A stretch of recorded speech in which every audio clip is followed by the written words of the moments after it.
A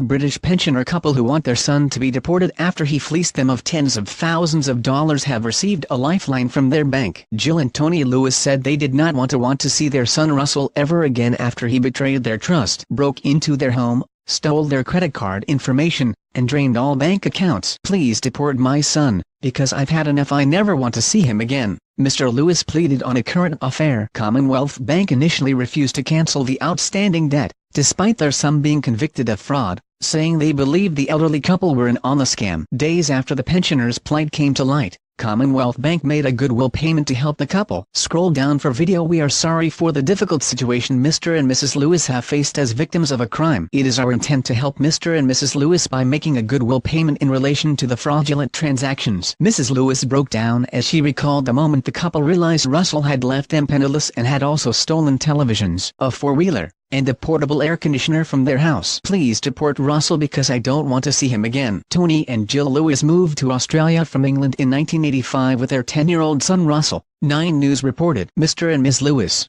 who expected to be retired by now, are now borrowing money to pay their rent while looking after Russell's 6-year-old daughter. Firearms were also found in his house when police investigated the break-in and account draining.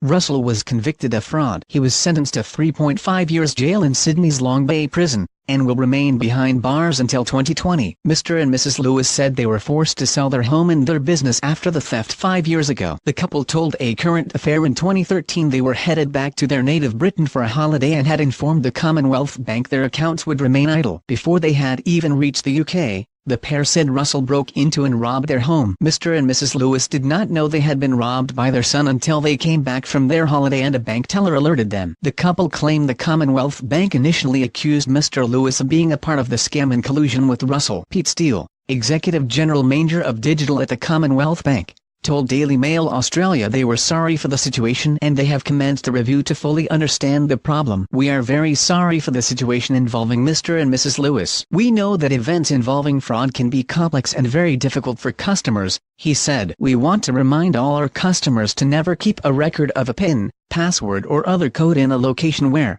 if a thief finds a card or code, they will also find the record of the PIN or password.